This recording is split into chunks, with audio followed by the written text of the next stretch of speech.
Surely nobody wants to work with Mads Pedersen. A huge breakaway. Jedi up ahead once again, taking KOM points. This was the Vuelta stage 15 from Avieja to Monforte de Lemos. It's a flat finish, but the first half of the race is very difficult. It begins even with a 15-kilometer Category 1 climb.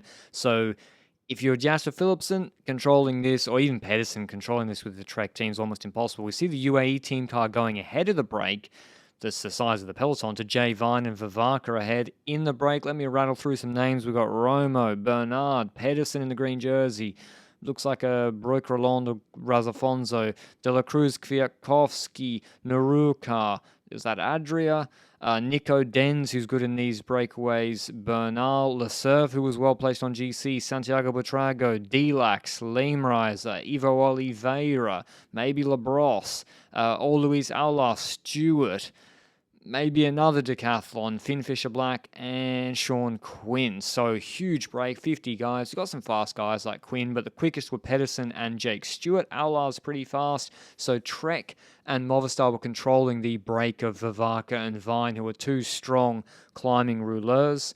And you saw that flag, the Spanish flag. There was some crosswinds. So just a hard day out at the end of 2 hard weeks of racing. And yeah, 2 guys with a 2-minute gap that you can't take for granted. Like, they go deep into this stage. I mean, the gap was down to 150. Trek do have the numbers, but everyone else is getting a free ride. So Sheffield attacks, 31 Ks to go. Ineos had 3 plus in the group, and so they play the numbers. Santi goes, Pedersen follows with Bernal in Santi's wheel. Those 3 start cooperating. So Pedersen's thinking the smaller the group, the easier it is for me to manage that group. Because if I'm the fastest in a group of 50 or the favorite in a group of 50, it's easier to be a favorite in a group of 5 or 8. And so that group forms. It's bigger than 5, but Bora miss it. And it's Pedersen, Aular, who will back himself in a sprint, the Venezuelan on Movistar. Sheffield, Bernal, 2 from Ineos, Santi, Dunbar. Difficult for him to finish on this finish. And Marco Frigo from Israel Premier Tech, who is a good, he can attack to the finish, but he was pulling a lot, and I get it. The break of Vine and Vivaka lasted until 7 Ks to go, and that helped Pedersen so much, because the attacks only begin now. But Frigo has Stewart behind, who I think is faster than Pedersen, or at least it's 50-50. He beat Milan in a Dauphiné sprint, but now Pedersen, he has to control for the last 7 Ks. I thought everyone was going to start attacking here. So did he.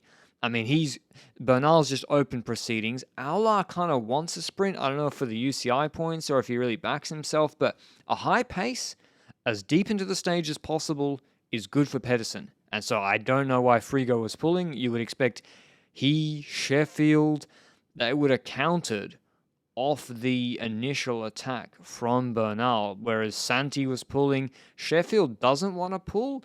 Pedersen flicks him through, and then Pedersen sort of just tells him, I think you should pull, and so Sheffield then does pull. But yeah, Pedersen just does a matrix mind trap of this entire group who somehow cooperate with him from 7 Ks to 2 Ks to go, including Dunbar. I know there was the pressure of the group behind on 30, 25 seconds, and yeah, Dunbar, he's only got Kel O'Brien in that group. Is he realistically a better option to win than Dunbar sneaking away here with 2.6 Ks to go?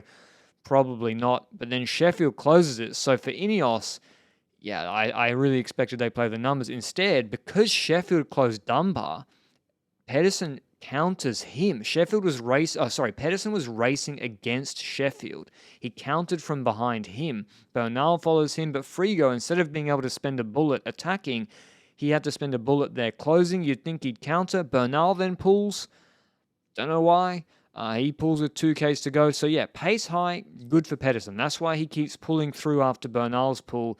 And you'd think, okay, Frigo's going to attack to the left here. Doesn't come. Vivaka has the right idea. He goes. He's closed down by Pedersen, so now he only has to manage a mile. And with Vine going, Pedersen has to go again. So, of course, Pedersen was very strong. Strongest in the group, but he didn't have to control 6 Ks of uncooperative riders. And when Frigo goes with 700 to go, Pedersen's or 500 even, Pedersen just says, thanks for the free lead out. I'll use you to lead me out round the right-hand corner. Aular third wheel. Sheffield goes wide and crashes in that corner.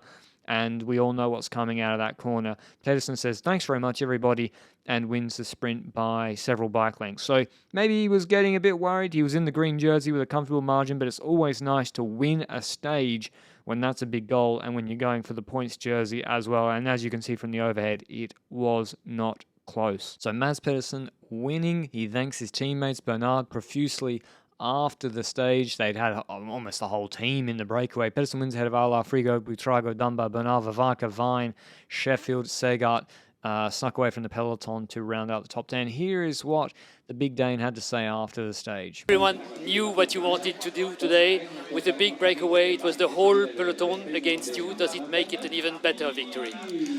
I have to say it makes the victory even sweeter. You know, the way the team worked the whole day. 5 guys in the first group, and yeah, when the 2 guys they went away on the second KOM, they were really strong and got a lot of time, and the boys, they were working so hard to make it possible. So yeah, in the end it makes it even nicer to win when everyone is looking at us, and everyone knew our plan, and still we succeed with a victory. That's absolutely incredible. In the last front group, how did you choose how to move? There was no choices. I had to follow everything, keep the speed a bit high, so no one really wanted to go. And then when Frigo, he went, I would say 700-800 meters to go. That was perfect, because then he would kind of do off a lead out. So I was closing him slowly, and then after the corner it was 220 meters to go. So it was time to open the sprint. Your 60th pro victory, 11th in a Grand Tour, 4th at La Vuelta, but it's the first at La Vuelta this year. You have occupied a lot of space, but you really wanted to have a win. I really wanted to have a win, and today we succeeded, so that's amazing. In terms of GC, actually some changes. Junior Lecerf moves into the top 10 because the breakaway won by like 13 minutes. Visma, I didn't show them for a reason. They were not controlling the breakaway intensively today. So Lecerf, he's going to be happy with that. See if he can defend it over the next week. Hope you enjoyed the videos. We've got a really good stage coming on Tuesday, actually, the Miguel Angel Lopez stage, and I'll see you then. Ciao, ciao.